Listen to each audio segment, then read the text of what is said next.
what if you could be the first one in your family to not only become someone who doesn't even have to worry about that type 2 diabetes? What if you were the person who not only, as I said before, like reversing your diabetes or getting to the point where it's prevented, but also starting a new generation in your family where no longer one has to worry about type 2 diabetes because you know how to prevent it, how to manage it, and get to the point where it's not even a thing anymore. And it gets to the point where it's super great. Hey everyone, how's it going? My name is Patrick Liu, and I'm going to be your host for the Diabetes Survival Guide show. I'm the founder of the Diabetes Management Group, where I am a fitness and wellness coach for people with type 2 diabetes and prediabetes. And this show will be a way to share the phenomenal stories about people with all forms of diabetes, healthcare professionals who work with people with diabetes, health and wellness coaches who work with people in this population, and or caregivers and relatives with people with diabetes across the world. A little bit of a personal background for me as a show starter is I was diagnosed with prediabetes back in 2021 and made some modifications to my lifestyle and habits to successfully reverse it in 2022. However, that onset of me receiving prediabetes in 2021 triggered my memories of when my grandpa, who passed away when I was a sophomore in high school from kidney failure secondary to his type 2 diabetes, about the care that was misunderstood and not the greatest at that time. So I want to provide this show as a way to explore the different spectrums of diabetes and healthcare professionals sharing their tips of what they've seen helpful in working with folks with them, and then some things that weren't as helpful so that y'all can learn something. So thank you so much, and we'll get started with the disclaimers and the show. Disclaimers. This show is not medical advice or a treatment plan and may contain sensitive and explicit content. It is intended for general education and demonstration purposes only. This content should not be used to self-diagnose or self-treat any health, medical, or physical conditions. Don't use this show to avoid going to your own healthcare professional or to replace the advice they give you. Consult with your healthcare provider before attempting anything you learned in this show. You agree to identify and hold harmless the creators of this material for any and all losses, injury, or damages resulting from any and all claims that arise from your use or misuse of this show material. The creators and guests of this show make no representations about the accuracy or suitability of this content. Use these materials at your sole risk. Views and opinions are individual to the creators and guests of this show and do not represent any other opinions or entities and are not intended to offend anybody. We hope you enjoy the show.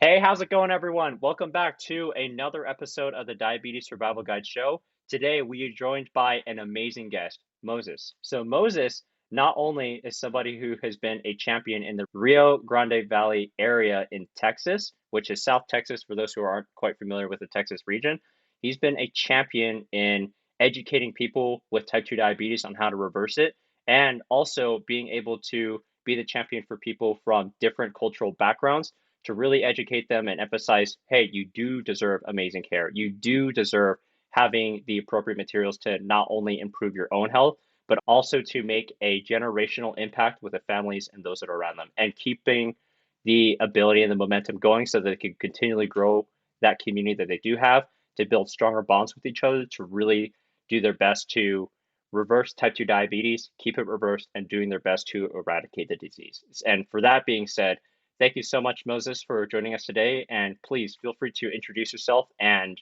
share the things that I haven't already shared about you. And if you wouldn't mind also sharing your diagnosis story as well, that'd be great.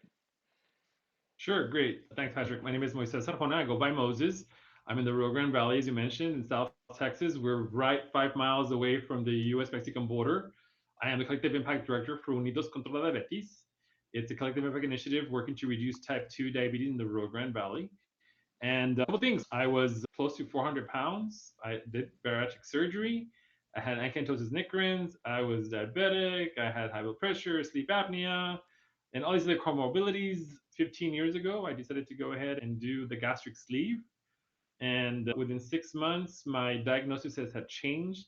The only thing that has remained is that I do have high blood pressure, but the battle to prevent diabetes doesn't stop. So I'm in that range where I have to be careful that I don't go from pre-diabetes to diabetes. And my problem, as some of us might say, that I'm a sugar addict. I have an addiction to sugar. I love candies. I love sweets. I love chocolate. And as we know, sugar is one of the main impacts. Our diet is one of the main impacts of diabetes. Just working to continue to prevent and stay in that manageable side and not be fully diagnosed as a diabetic. I mentioned I'm a bariatric patient. I see the surgery as a tool to help me maintain a healthier lifestyle. But the other tool that doesn't help me is my brain and my addiction to sugar. That we all have to look at and admit to ourselves that we are a sugar addict, a food addict, and what steps or what happens. Why are we in that spot? Yeah, thank you so much for sharing that background too. And if you wouldn't mind sharing a little bit more about your journey with bariatric surgery, because I know for some folks, they may not even know what bariatric surgery is, and Sure. they'd probably love to hear more about that if that's an option that they are interested in pursuing. Sure. So, of course, in the United States and around the world, we have three surgeries: the gastric bypass, the gastric sleeve, and then you have the name escaped me, but it's the lap band. So they put the lap band on you. So the gastric sleeve is basically they do cut your stomach, and the easiest way that I describe it is just a straw. You don't longer have that little nice pouch of a stomach. It's just a straw. The easiest way for me to describe the bypass is really they reconnecting your plumbing, your internal plumbing for your food, and it's just a direct line in and out. And then the lab band is a band that they wrap around your stomach to constrict how much food goes in. But the one thing that they all have in common is nutrition, and that you still have to eat healthy. You still have to eat healthy portions, and you have to learn how to eat again. First your proteins, and then everything else in between. But one of the things that I think a lot of people need to consider when they thinking about bariatric surgery is that it's a lifestyle change for your entire family and for yourself. Every morning, I have to take a handful of pills. These are my vitamins. If I don't have these vitamins every day, I will start having dry skin. I will lose my hair. I will start having different issues going on. And the worst part is, we don't always see it externally, but internally, our body is really taking those nutrients from our current organs, our bones, and whatnot. So every morning, a handful of pills, a protein shake, and two sensible meals.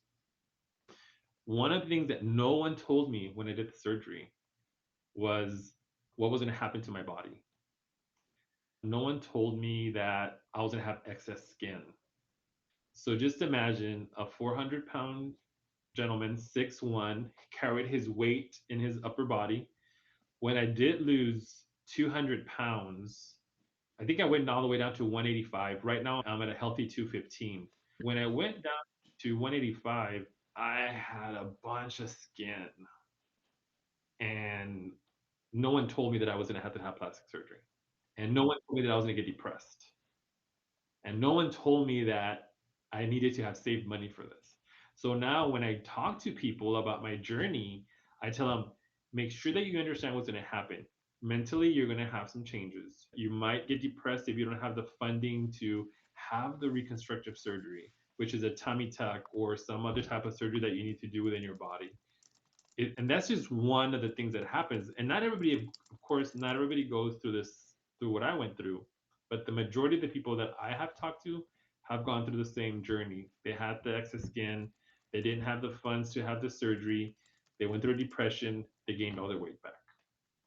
And when they gained all their weight back, all the comorbidities came back: the diabetes, the high blood pressure, the sleep apnea, the high cholesterol, et cetera, et cetera. It just intensified.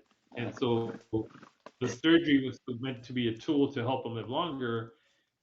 Now is no longer that tool, and it's a death sentence to them because depression sets in too. I think that's very profound as well, that if we take a look at the consequences of bariatric surgery, like, of course, the positives of being able to lose the weight and then being able to have some of those other benefits aside with that, probably feeling fuller for longer, I would say. But then the other consequences too is that the mental aspect, and which is the huge one, because if one doesn't really consider what are the consequences of how my mind is going to be impacted, because sure, yes, the surgery it may have been successful, but as you mentioned before, it's unfortunate that some people ended up gaining the weight back and then they ended up getting some of their comorbidities again.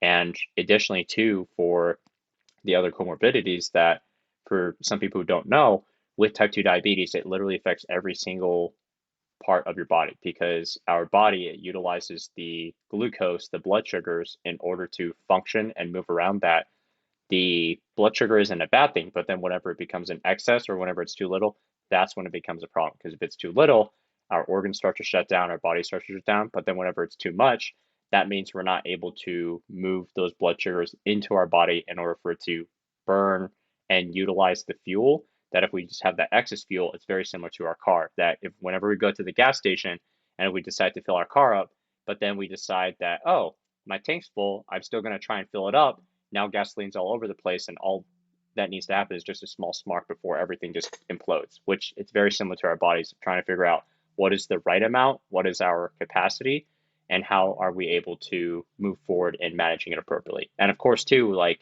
I know for some comorbidities, like for example, with high blood pressure, it's a thing where most people may have blood pressure, but they don't know that they have it. Additionally, with prediabetes, like 1 in 3 people have prediabetes, according to the American Diabetes Association. However, 9 in 10 of those people who do have prediabetes don't even know that they have prediabetes, which it's tough because if one keeps on going down those same pathways, then all of a sudden one starts to gain a lot more of that weight. One gets a lot more of those frustrations and the comorbidities. But in my opinion, the biggest thing that I feel like it's the toughest for everyone, and that biggest thing really not only affects oneself, but also affects everyone around them, it's definitely the mental component. Because Moses, I totally agree with you there for the mental component, because I myself have had depression in the past, anxiety in the past, that it's not a great time being in that situation because whenever like one is looking in that mirror, all they see is crap, this person right over here, I can't even stand to look at them. And that really hits home for that may be hitting home for a lot of people where if they look in that mirror and all they see is just that negative aspects of the things that they're always doing wrong and you repeat that day in and day out and constantly doing that in the mind of your head that all that stress not only is it just going to stay in your mind but physiologically of how your body reacts to it it's going to consistently keep on putting out those stress hormones that then allows one to gain more weight actually have more complications and problems and cause their organs to go into hyperdrive because now their organs are like hey wait I'm really stressed out I'm supposed to respond to something because our own mind is attacking our body and our body are suffering the consequences for it and some things that I really found beneficial too that you've mentioned as well is why don't we just try and take a step back and figure out what can I do today? By moving one step forward each day, one would be able to improve the other aspects of their life. And as you mentioned before too, that just because it's resolved, it doesn't mean that it's fully gone or gone away. And it really takes that consistent effort into being the consistent person that one can be in order to improve their health because it's never too late to make one small action to really improve their health. Right. And we haven't even started talking about men's health, really. Yeah.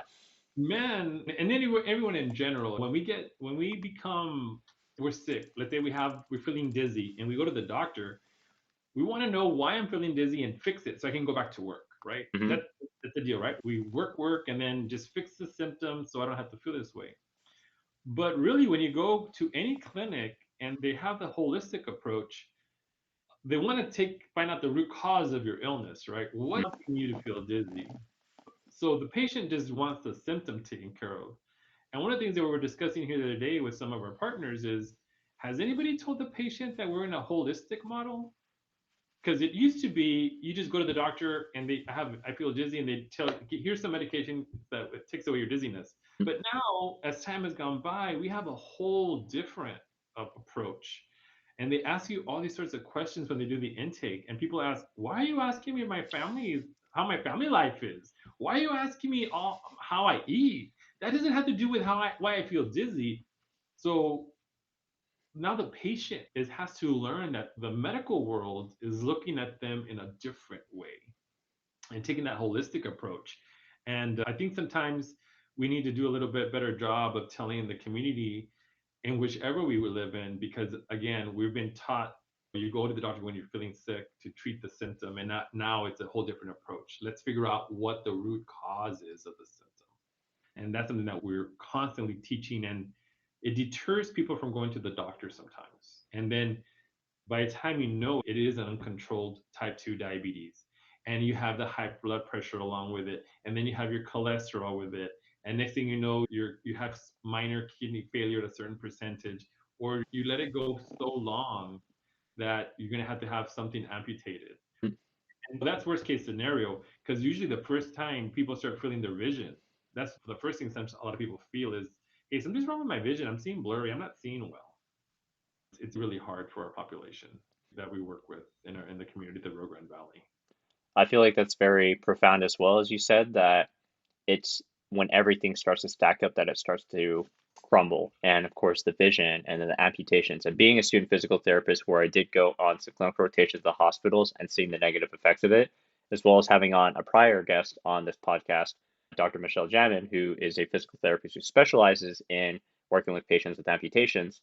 Like, it's a crazy sight to see that majority, if not all, of the amputations that are occurring in someone with type 2 diabetes or prediabetes or basically all forms of diabetes, it's preventable by doing those daily foot inspections. And then that's just like the small thing. But then if we really take a step back and take a look at what is really the root cause of that type 2 diabetes, it would be, what are those behavioral factors? Like, are you in an environment where you're chronically stressed? Because if you're chronically stressed and your organs are going into hyperdrive, and if one doesn't know how to manage and modify those things, then that just exacerbates it. And the symptoms would be, in my opinion, like the type 2 diabetes, the blurry vision, the high blood pressure at times.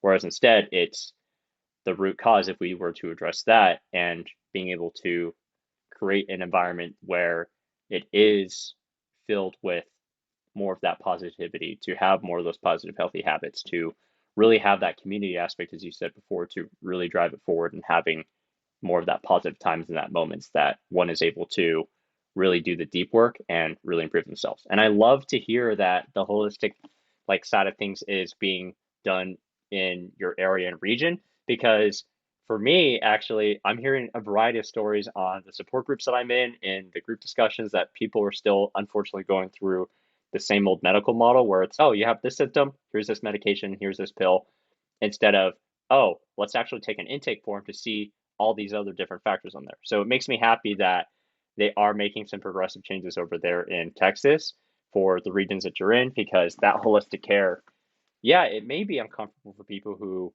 are not used to talking about that. And as us guys, it's tough because, oh crap, we got to admit that we aren't great with these certain things, that we aren't as in control as we are right now. That's very, very tough for some folks. But when a guy is able to really take a step back and accept that, hey, you know what? It's okay that I am not at the top for these things. That it's okay that I'm not in control of these things. But instead, it's learning the process of, how can I start making the changes right now so that the things that I can't control are actually controllable now. And then now that one can start making those differences, and then improving one's internal self to get to the point where they feel very powerful again. They are able to look in the mirror and say, hey, I know that guy in the mirror. He did his best to really take care of himself. And look at him now. I see the fire in your eyes. Yeah, you keep going. Have that consistency to eat some more protein, have some more fiber, and really go on those walks. And even if one's wanting to volunteer at certain organizations, or if one's wanting to adopt a pet, or whatever sorts of interests and passions that they have in the fire in their heart of wanting to not only accept and approve of the person that's in the mirror, but that is also the reflection of things that are outside too. Because in my opinion, like, whatever in the mirror, like that lens and that muddiness and those cloudy waters, if one sees that way, or if the lens of, wow, I really see someone who's doing amazing things, like whatever in the mirror, it's going to be a projection of how you view the world outside around you. So it's if one's always looking for the negative, of course you're always going to look for the negative. But if one's looking for how they can grow and how they can be the best versions of themselves, then that's what they're going to see everywhere else. Like they're always going to look internally and say, awesome, how can I keep on learning how to become better? Because I love this stuff and I want to keep on continually growing. Hey everyone, thank you so much for tuning into this podcast. And before we continue with the rest of this show, I wanted to let y'all know, please feel free to give this podcast a 5-star rating if you like it, share it with other folks that you think it'd be beneficial for. And if you haven't already, feel free to subscribe and follow to the Diabetes Management Group for awesome tips to manage your type 2 diabetes or prediabetes. And let's get back to the show. With that being said, it makes me excited to ask you this next question of what inspired you to create the Unidos Contra La Diabetes to serve the Rio Grande Valley region, and what was your biggest win since founding the organization? Sure. So cool. I can't take credit for founding, being a founder, but we had a group of leaders in 2014 who looked at, and they were funders, Methodist Healthcare Ministries Foundation out of San Antonio, Valley Baptist Legacy Foundation out of Harlingen, Texas. They get together and got a group of leaders together and to realize that there was a problem with diabetes, type 2 diabetes in the Rio Grande Valley. So the whole coalition collective impact initiative was to bring awareness and prevention to type 2. Of course, we call it UCD for short. UCD has, as collective models go through, we would have loved for it to have been successful from the kickoff. But because we have 16 partners, now we have the steering committee of 16 partners, they all think differently. The way it was being managed was differently too. So it had to go through a phase of regrowth. So 2.5 years ago, I took over as interim director of UCD. We hired a backbone staff, our data coordinator, our project coordinator, and our facilitator. And we revamped it, got our partners together, and we are grabbing data to find out what really is the issue. So while we were focused on thinking adults were the problem, and we could work with adults to prevent type 2 diabetes, we came across a really good platform that had some data for children. And we realized that 1 in 10 children in our area are already obese and hypertensive and have acanthosis nigricans, we pivoted and are now working towards working with more children. We're going to have a problem. And when I go do my talks with the community, I ask them this one question: what did we learn from COVID? And the answers are always, oh, isolation, wash your hands, keep away from people. And I go, is that all you learned? And they're like, yes. I go, let me tell you what you forgot. You forgot that the hospitals were jam packed. You forgot that we didn't have ventilators. You forgot there was no room and people were in ambulances stacked all over the place. Do you think we have enough dialysis machines to serve 300,000 people at one time? And that's when the light goes on and they're like, what? Dialysis? So we need to really work with our kids, because if they're already hypertensive between ages of 8 and 14, become adults, they put so much stress already on their kidneys. Mm-hmm. Your kidneys fail and you have to go on dialysis. That is just not good. We don't have the capacity. We knew in COVID we didn't have the hospital capacity. It doesn't matter how many dialysis centers you have, we still won't have the capacity to have someone dialyzed 3 times a week. It's just not going to happen. So we're really working towards bringing more education to our parents and the children. One of the things that we learned in going out to health events is, one, kids do not understand that when we talk about how much sugar is in a beverage, that they just can't comprehend. Sir, they tell me, sir, I don't eat sugar. I said, no, you're drinking it. And they're like, oh, sir, I don't eat sugar. And they get a candy bar. And I go, but the candy bar is full of sugar. So we've created some materials to show them, hey, this is how much sugar is in this drink. And it's a mind blow for them. The other thing that we're working on right now, and I'll tell you, I'm not going to be a very popular person. People are going to really hate me. Just no, for real, they're going to hate me. They're going to really, no, dude, we want to do with you. We're working on creating a policy that when you go to a health event or a health fair and people are doing health screenings, don't give out candy. Here, come get your glucose checked. Here, come get your A1C checked. Hey, let's get your blood pressure checked. And every table gives you a stack of candy to go with you. Not to mention that the people who are doing the screening, the medical providers, have a big old Starbucks with them or a big old whatever else drink. What's the message you're giving to our population? I'm a medical provider. I don't need to worry about my health, but you do. You know what I mean? It's we need to change it. We need to practice what we preach at these events, and we need to do a better job because we're intensifying the problem. You know what I mean? So it's Uh, not good. I'm getting so many chills right now when you said that because I see that in the same component as well. And being a student physical therapist, that whenever there's a physical therapist that says, "Oh, I'm educating and supporting and serving my patients to do this," but they're not doing it themselves, I'm also like, what's the mirror that one is presenting if they're doing that? And I think it's great and commendable that you are making that changes to not only have a positive influence in the kids, but also being that person to stand up and advocate for holding everyone to a higher standard and having more of that accountability per se. Because what is, and in my opinion too, let's look at the mission, visions, and values of everything. If it's not aligned with those missions, visions, and values, then we got to get rid of those so that we can make room for more of the ability to go all in with those missions, those visions, and those values to really serve people, to improve their health, to make that generational impact,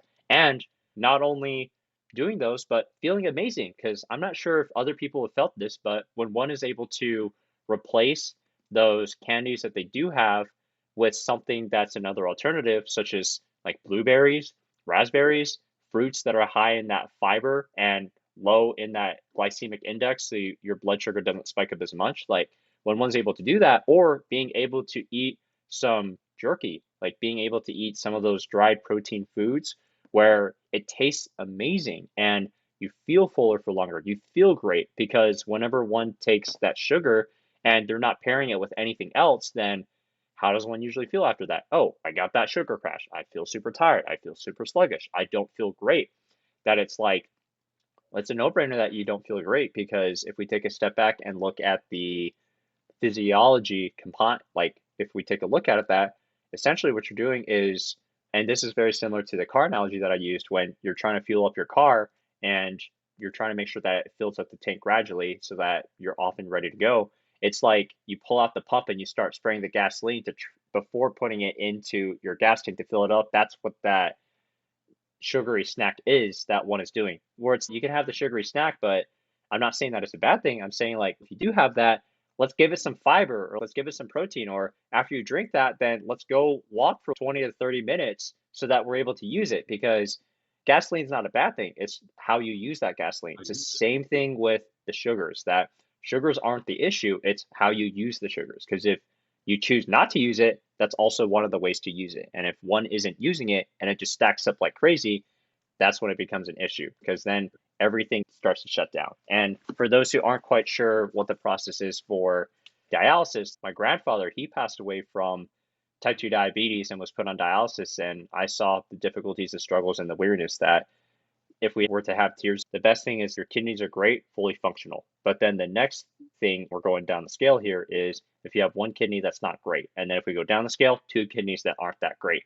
And then the worst thing is like that dialysis. And then, of course, that last thing would be not having kidneys at all and not having anything to filter out your blood, which is not a good time. But even with dialysis, it's not a replacement for your kidneys.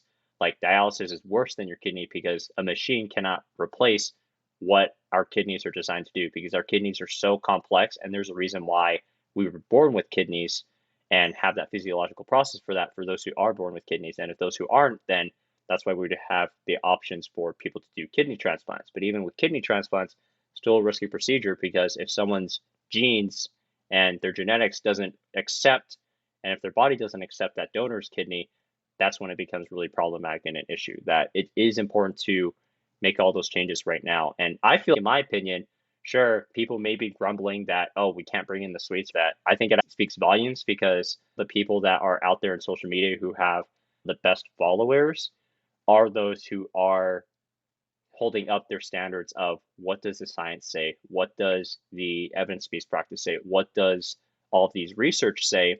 so that they are able to debunk any of the false claims that are out there. Because in my opinion and from my perspective, I'm not sure if you agree with this or not, but I feel like the fear and the scarcity mindset, the depression, the anxiety, it all comes from a lack of education, and it all comes from a lack of understanding of the education. So if one isn't able to understand it, then that's when that fear comes in. Because if one is presented in a situation that they're not familiar with, that's why they have that fear. They're in that heightened mode of, crap, what do I need to do? Something doesn't feel right over here. Versus being slowly introduced to it and then learning, oh, I am more familiar with that. I'm learning different details and characteristics that I am becoming empowered to do what I want to do, which in my opinion, is definitely a lot better. Yeah, no, definitely. I completely agree with you. And then we're notorious, we're human, right? So we're notorious of asking the neighbor, our friend, hey, you shared this with me. I think I feel the same way. What do I do? We live in a border town. We can go across to Mexico and just purchase the medication ourselves without a prescription and be self-medicating. I'm guilty of it too. I'm not gonna tell you that I'm not. I can go get a Ooh, Z-Pack and I'm like, you know what? I think I need a Z-Pack. I'll get a Z-Pack. But imagine what we do. Again, lack of knowledge, lack of education, understanding it. And when I go to my doctor, I said, hey, I think I have this and stuff. I Googled it and stuff, and he's too much education is wrong and too much Googling is wrong because you're not understanding it the right way. So he goes, you're fine. Stop Googling and come back and see me when, because I'm your PCP. I've been with you for 30 years. I know what's going on. But he's absolutely right. We have a lot of information at our disposal, and sometimes it's the way we interpret it. It could be a misinformation for us, but really is not good. Not good. yeah. And I feel like too, it's how it's delivered as well, because I am seeing plenty of people, unfortunately, and also I'm also seeing a great amount of people who are doing great things. Again, it all depends on where your focus is and where you're putting it towards it. That I am able to have the fortunate opportunity of seeing what it's like when we are able to have those consistent guidelines and following through with that positivity with it. And in my opinion, too, it's yeah, there's a lot of information that's out there.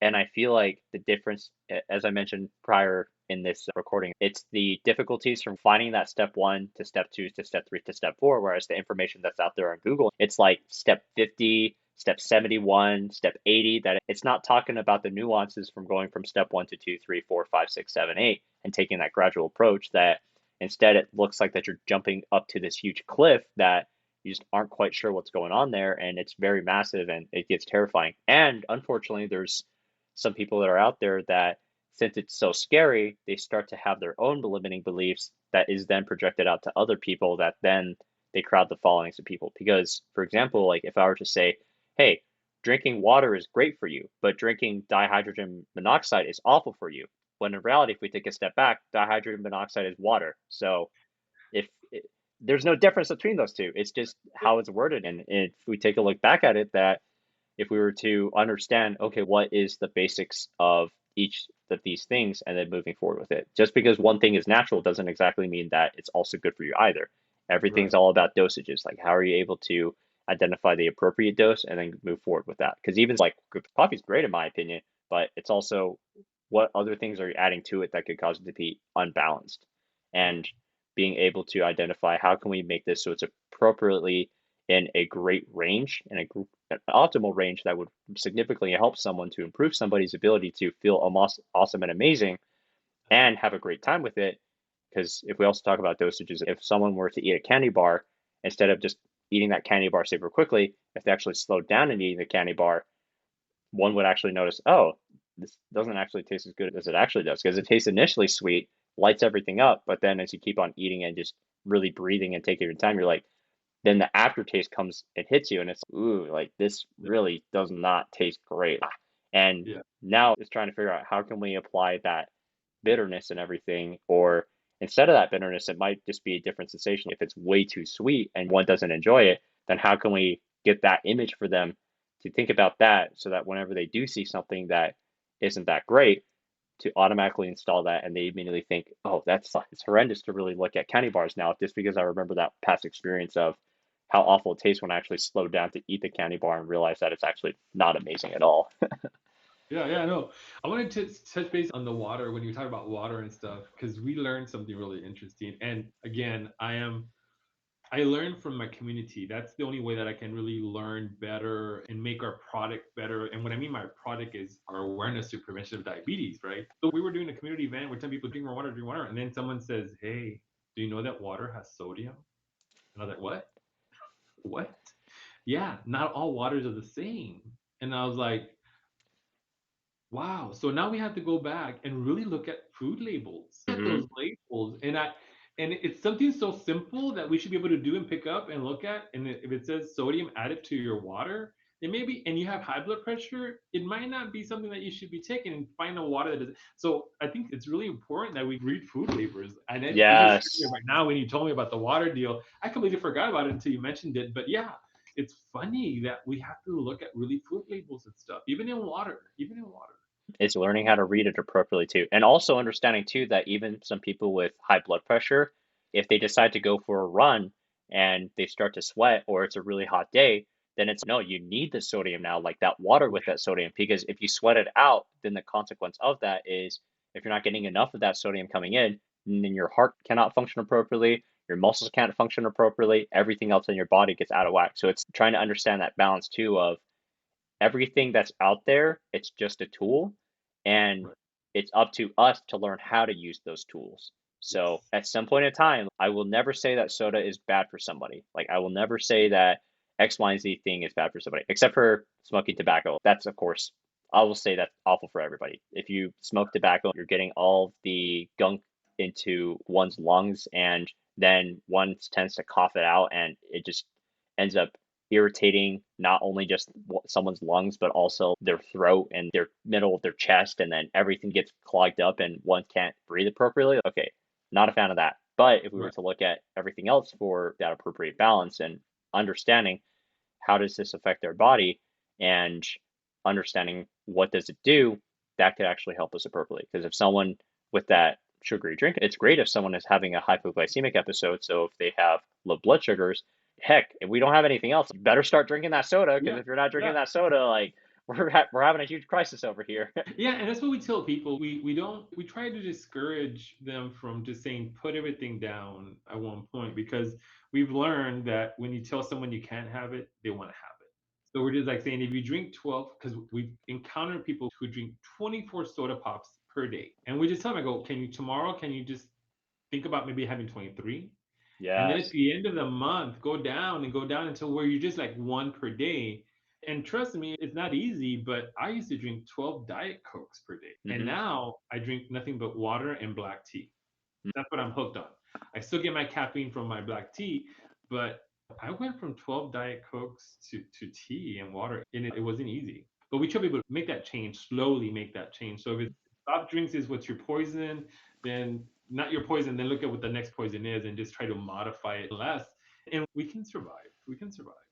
Yeah, totally agree with that. It's just Yeah. that small little change each time that leads to great benefits. It's like everyone keeps on saying, "Oh, like it's horrendous that you have X, Y, and Z things." It's definitely not reversible. Like you can't change it. It's going to be horrendous and awful. Like when in reality, it's like no, it's literally that one step that if you do that over and over again, step one to step two, step one to step two, step one to step two, until you're able to do that unconsciously. Now it's step two to step three, two to three, two to three, two to three, two to three, over and over again to getting to the awesome results that you have right now, of like drinking water and drinking black tea, that it feels great and amazing. And I know for you that I know that you may say that it was difficult at the time, but now it's probably easy and effortless at this point now that, yeah, in the journey in the past, like it used to be a struggle, but now if we look at it currently and looking at it really close and being upfront with it, that looking back, it's like I made some of the best decisions in my life, and all it did, like all it took was just that one small leap of faith and that change and being able to change that perspective. So now it becomes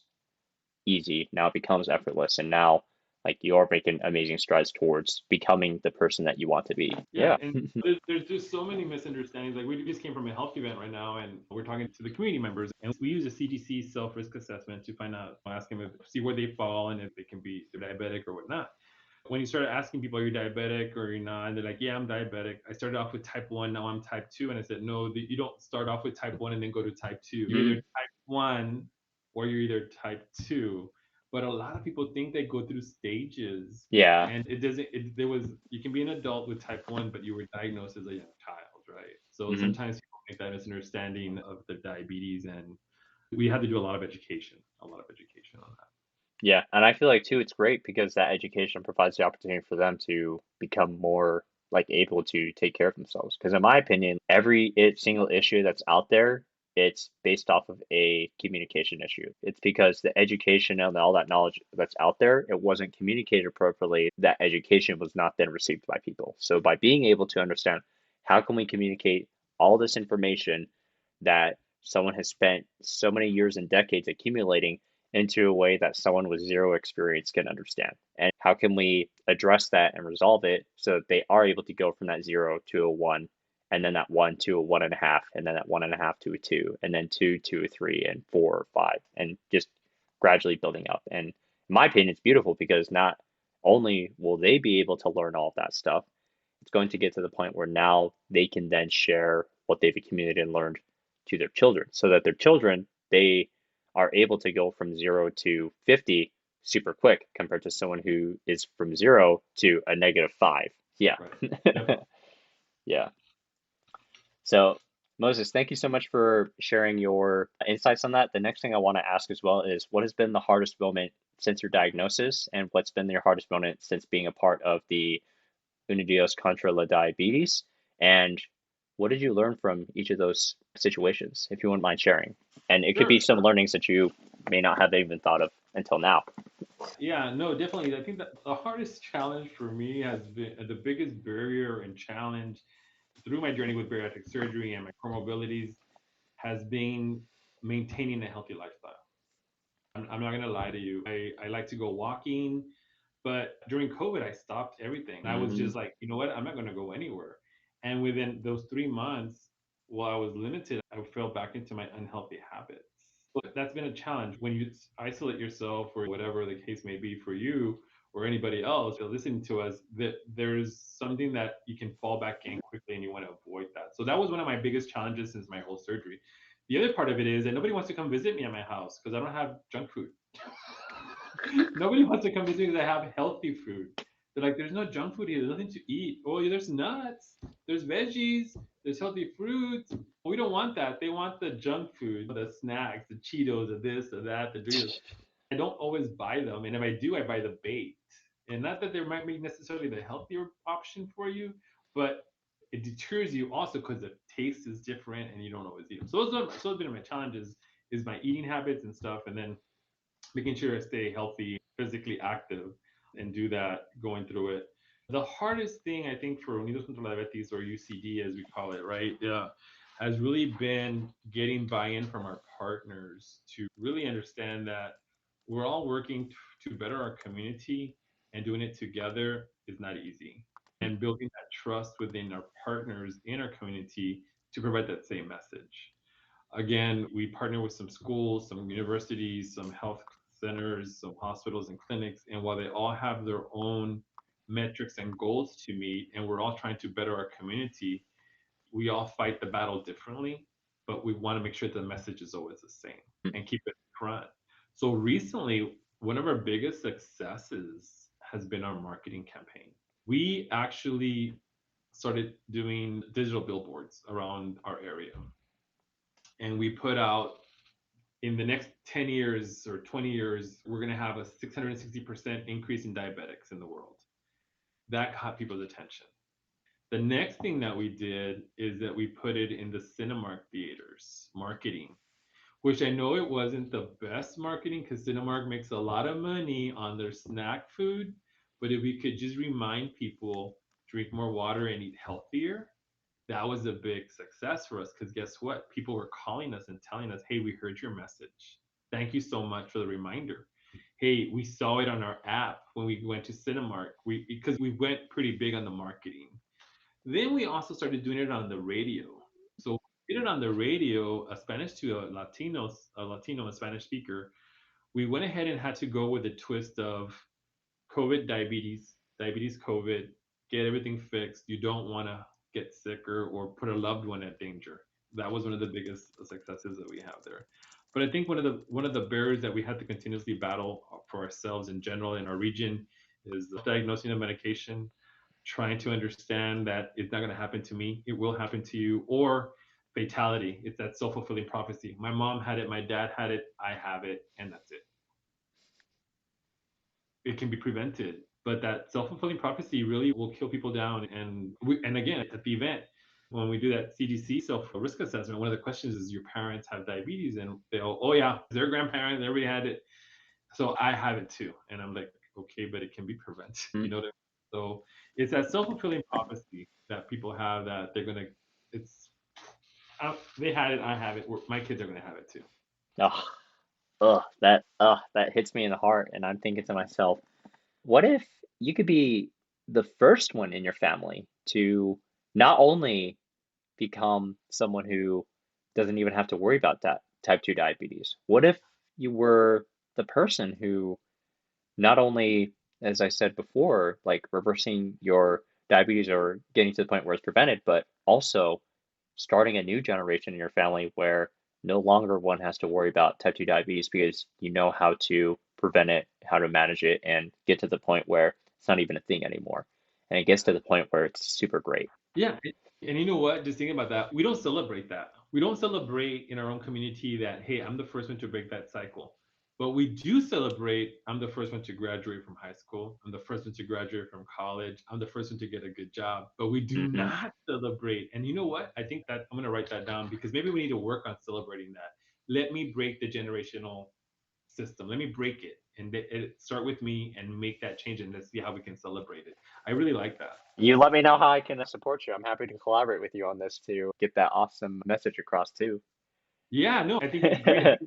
I think we need to work on that. How do we celebrate someone breaking that generational, whatever we want to call The it, that generational trend? trauma, the generational Yeah, limiting beliefs. yeah. How do we break that and say, you know what, I'm the first. I will not have it. Neither will my children going forward have it. So I think Yeah, that's something to work on. Yeah. I think it's reframing too that I think it's more than just saying I will be the first one in my family not to have it. Instead, to being the first person in their family to say, I am the first person to really prioritize my health and live it in a way that not only type 2 diabetes is not even a worry, but other comorbidities that are out there is not a worry too. I am able to make those healthier choices so that I can optimize my ability to feel so amazing that not only am I able to talk to everybody about it, saying how amazing that I feel and how I'm able to feed myself with amazing things and walk and have a strong back in my family, being the first person to have a strong back in my family, and also being able to educate my kids too that,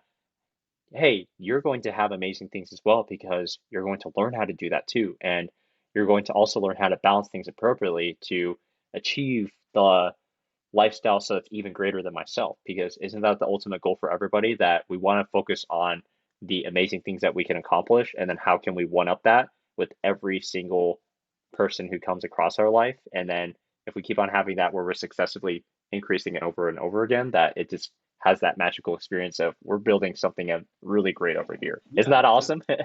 Yeah. Yeah. Definitely. Definitely. That's great. That's great. Yeah. I would say too, thanks so much for sharing those stories. And I think maybe one thing that could get your family members hooked is getting some more chicharrones, like Oh having some yeah. fried pork bellies. Come on now, think about it.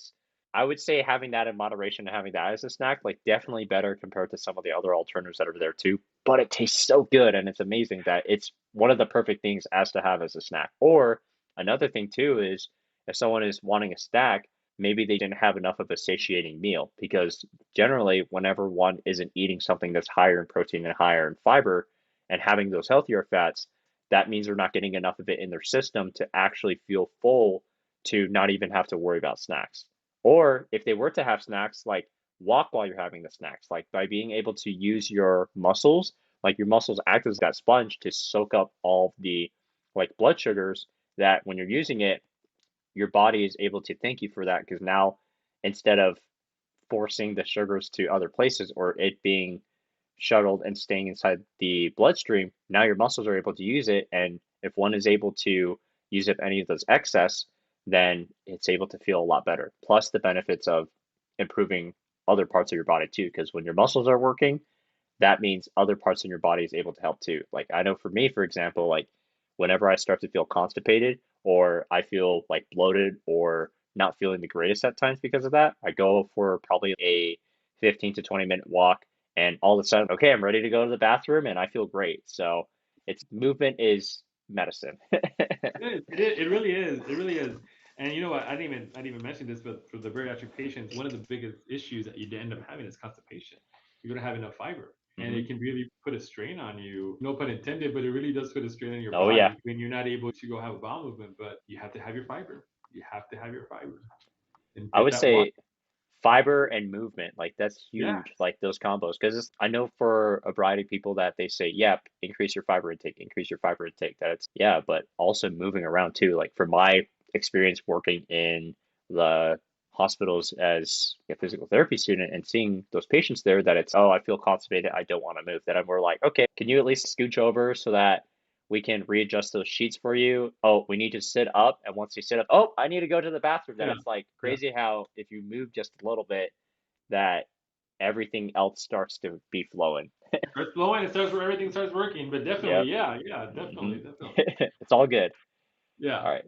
And then the next question that I want to ask is if you were to share one piece of advice to yourself when you were first diagnosed and when you were first working and collaborating with other people to kickstart Unidos Contra La Diabetes, what would those lessons be? And it could be stuff that you may not even consider right now that you feel like, wow, this is like a huge lesson that can be shared with them. That advice can really help them out.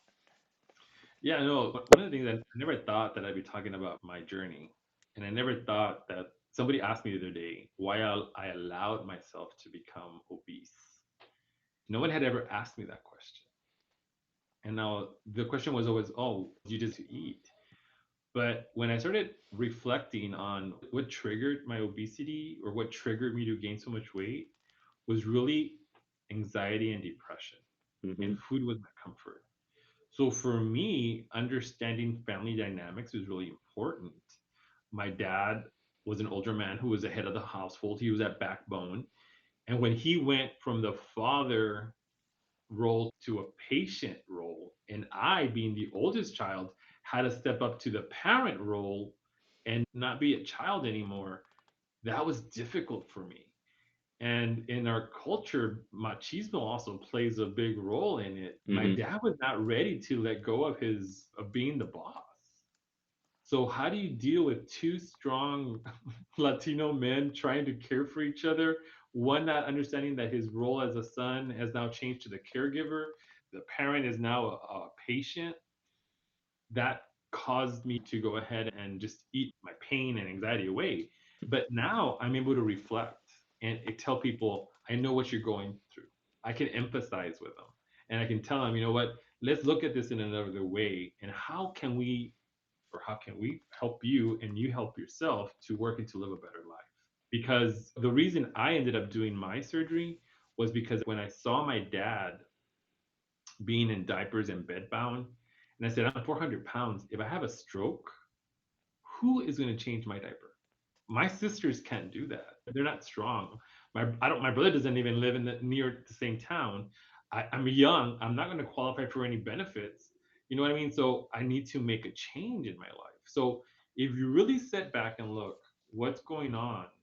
How can we reflect it and change it? That was what it did it for me. I had to Hmm. care for my dad, and no one's going to care for me.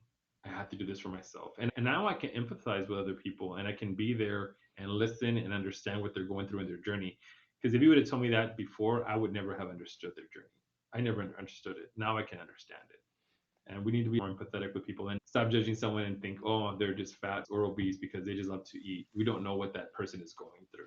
And we need to be there for them and help them out and just understand. And again, there's always those misconceptions. Someone can be heavy set obese and still be the healthiest person in the world. And you can have someone who's super thin, who's the sickest person in the world. And but we have that stigma. We just have that. And it's not always the best way to go. But I think as we move forward on UCD and making an impact in the Rio Grande Valley, we have to realize that we have a better understanding of our culture, better understanding of the community that we serve, and understanding that they're fighting a battle and that we're discovering a lot of trauma. And I'll just share a real quick story with you. The other day, we were doing a session with medical providers and like CNAs and community health workers and whatnot. And I saw one young lady who was really detached from the group. And I said, oh, I said something to her. What did I do? And finally, I said, okay, anybody want to give me some feedback? We're open to see how we can better our presentation. And she said, I'm heavy set, I'm obese, because when I grew up, I didn't know if I was going to have a meal the next day. So my parents, if they served me 3 platefuls the day before, it was because we didn't know we were going to have food for the next day or the following day. And that really blew my mind. And thinking that this young girl, she was in her early 30s, was carrying all this trauma. And she says, I can't change my eating habit because I have that fear that I might not eat tomorrow. That was just a mind blow. And a lot of us in our community came from similar backgrounds. And some of us maybe forgot about it, don't think about it, but that's still really present in our community still. So we need to do a better job about understanding mental health components and trauma in our community to improve our lives of those in our community, especially with type 2 diabetes, And we have to just do a better job. I really love the components of it too, of taking a step back. And especially when you said, when did I allow myself to become obese and making those choices? Like that really hits home for, I'm pretty sure, a variety of other people who are currently watching or listening or feeling what's going on, that they can probably relate to some of that too. Like, when did I allow myself to become X, Y, and Z things? And then Yeah. what can I do now that now I would be able to remove that limiting belief or removing that negative emotion so that I can become someone who is able to respect myself again, to love myself again, and being able to reward myself with the awesome things that now I'm in a place with more abundance and even more joy that I can now treasure it and then share that gift with others. And especially when you've mentioned too, for some people where they came from, that having the past traumas that's led up to their decisions now, that's the past. What they can focus on now is the here and now, so that now they can focus on the future. And by focusing on that future, they're able to understand I can make a difference by making these changes now to achieve what I want now. Yeah, no, it's tough. Our culture, we're all very familiar with our families and our culture, and we love it. Every culture has their food, their song, their dance, and their family ties. But sometimes it also comes with a lot of stigma, and we have to really look at ourselves and say, you know what? It's okay to love myself. It's okay to be and come to terms and say, and the most important thing is admit to ourselves, hey, I need help. You know what I mean? Even if grandma says we don't, and on the Latino culture is we don't seek medical advice for mental health issues. You keep it Mm-hmm. behind closed doors. You don't take your dirty laundry out of the house. But nowadays we still need to change that perspective and say, you know what, I need help. And it's okay Mm-hmm. to ask for help. People are willing to help you. I think that becomes a true strength as well, of being able to reward yourself, that you love yourself so much that you realize that, hey, there's something that I'm not considering yet, that by getting another person to allow myself to learn the things that I don't know, that I currently don't know, so that I can know them, learn from it, take action to become who I am. I think, in my opinion, that's one of the highest forms of self-love that one can do for the oneself, is by being able to admit that, hey, I am human, and humans who love one another are able to serve one another and grow with one another, and being able to let go of all the past traumas to become more of their limitless self, that they are worthy of that love for themselves and also the love for themselves to reach out to others to improve their ability to love themselves. Definitely, Yeah. totally. All right. All right. So we have a few more questions before we're finished up with this podcast. There's this fun question that I love to ask every single one of the guests who comes on here. It's, what's your zombie apocalypse survival plan? Ooh, great question. I don't know because I don't go. So I don't know because I'm tied to my dogs so much, my pets. Like, where could I take them with me if I had to survive? You know what? I've never really thought about it that way because I know that for myself, I can, because of my surgery, my bariatric surgery. At this point, I would say it's a benefit to me because I could eat very little food. Yeah. But I don't know about my dogs. I don't know about Yeah. them. I don't know what I would do with them. I honestly, I don't know if I'd run, I'd hide, or what. I don't know. Let's say if you were to know and if you were to understand how that you would be able to utilize your dogs, your loved ones, in a way that they can not only be in an area where you may be protecting them, but instead it's you all learning how to defend each other. If you were to know, what do you think you would do in the zombie apocalypse?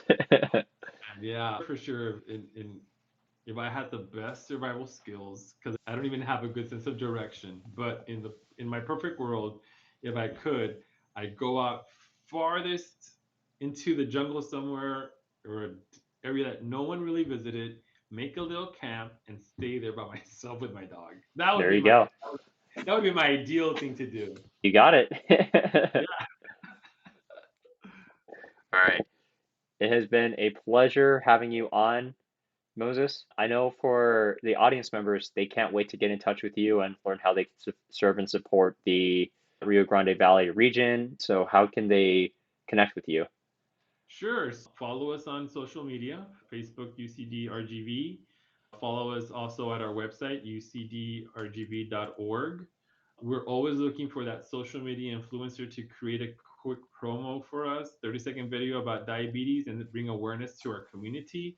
We do have we have a video series that we push out every Monday, 30-second spiel on prevention of diabetes. And yeah, visit our website, visit our Facebook. And if you know of a great recipe that's out there that somebody else might love, share it with us so we can share it with the world. We all know that food speaks to the soul, and if it looks good and tastes good and it's healthy, we will eat it. But sometimes when we throw the word diet in something, people freak out. So if you have something fun to share, let us know. We want to share it. Awesome. All right. Thank you all so much again for tuning in for this episode. We'll see you all next week for the next one. And of course, do your best to make one small action to go from step 0 to step half to then step 1 and continue going through there. So thank you all so much for tuning in. We'll see you all next week for the next episode.